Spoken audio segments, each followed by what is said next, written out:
जिसको आप अपना समझोगे वही तुम्हारे लिए दुख का कारण बन जाता।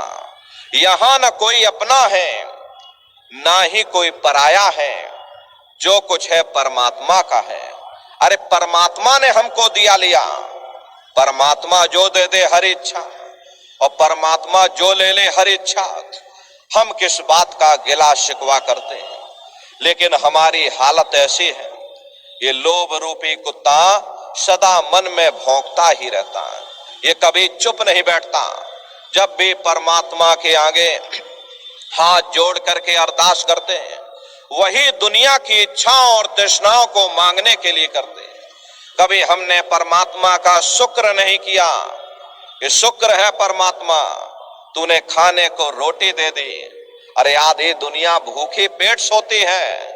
शुक्र है परमात्मा, तूने रहने को झोपड़ा दे दिया, आधी दुनिया फुटपाथ पर सो रही। शुक्र है परमात्मा, तूने इतना अच्छा शरीर दे दिया, आधी दुनिया अस्पतालों के चक्कर काट रही। कभी हमने परमात्मा का शुक्र नहीं किया, बस मांगते चले जा रहे, मांगते चले जा रहे। प्रेमी भाई बहनों, जब परमात्मा हमारी अरदास को पूरी कर सकता है तो उसे ये भी मालूम है कि हमें किस चीज की जरूरत है। प्यारे बेटे को बाप से मांगने की जरूरत नहीं पड़ती। अरे बाप खुद चाहता है कि अपने प्यारे बेटे को सब कुछ दे दिया जाए, लेकिन प्यारा बेटा बनने की कोशिश करो, तुम प्यारे बेटे बन जाओ। वो मालिक देने के लिए तैयार बैठा। कहां लग कहूं इस मन को, उन्हीं से मांस नचवाई। हम सब दुनिया के जीव ये बात जानते हैं कि भाई महात्मा जी जो कुछ कह रहे हैं बिल्कुल सही कह रहे हैं। दुनिया में सुख नहीं मिलेगा, दुनिया में शांति नहीं मिलेगी, लेकिन फिर भी कहां प्रेमी भाई बहनों हम दुनिया का मोह छोड़ पाते हैं, कहां हम दुनिया का प्यार छोड़ पाते हैं। वही घूम फिर करके गड्ढे में गिर जाते हैं, जैसे भेड़ों के बाड़े में आग लग जाती है। लोग तरस खा करके भेड़ों को गड्ढे से बाहर निकालते हैं, लेकिन भेड़ें एक दूसरे का पीछा नहीं छोड़ती, आखिर में एक साथ जल करके राख हो जाती है। वही हाल हम जीवों का है। हम दुनिया के मोह ममता में इस कदर से फंसे हुए घूम फिर करके गड्ढे में जा करके ही गिरते हैं। अरे महात्मा तो दुनिया की हकीकत को समझाते हैं, भाई तुम्हारा असल वो परमात्मा है, वो परमेश्वर है। ये शरीर झूठ है, इस शरीर में बैठ करके तुम जिस दुनिया से मोहब्बत किए बैठे वो भी झूठ है।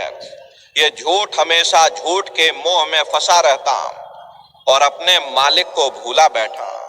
जो अपना है, अपना बन सकता, उसे हम अपना बनाने की कोशिश नहीं करते। जो अपने बन नहीं सकते उनके लिए रात दिन भटकते और तड़फते फिरते हैं। अरे महात्मा जीवन की हकीकत को समझाते हैं, लेकिन नतीजा क्या होता? शर्मत का सिर काट दिया, मंसूर को सूली पर चढ़ा दिया, शम्स तमरेज की जीते जी खाल खिंचवा दी, पलटू साहब को जिंदा झोपड़े में फूंक दिया गया, मीरा को जहर का प्याला दे दिया।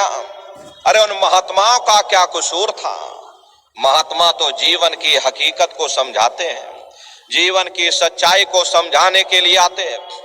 प्रेमी भाई बहनों, महात्मा कोई कौम नहीं बनाते, महात्मा कोई मजहब नहीं बनाते, महात्मा कोई जात पात के रगड़े झगड़े नहीं करते। अरे जितने हमारे मजहब हैं, जितने रीत रिवाज हैं, चाहे हिंदू धर्म हो, चाहे मुसलमान धर्म हो, चाहे सिख या ईसाई धर्म हो, ये जितने हमारे मजहब हैं, इनके जितने रीत रिवाज हैं, जितना रहन सहन का तरीका है, हमें जरूर अलग अलग नजर आता है, लेकिन उसके अंदर जो रूहानियत है वो असलियत है। वो हर मजहब की तह के अंदर एक ही चीज होती है। संत महात्मा फकीर केवल उस रूहानियत को समझाने की कोशिश करते हैं। आप तमाम जिंदगी उस रूहानियत का ही प्रचार करते हैं। रूहानियत और शरीयत का आपस में वैसा ही रिश्ता होता है जैसा जेवरों का जेवरों के डिब्बों के साथ होता।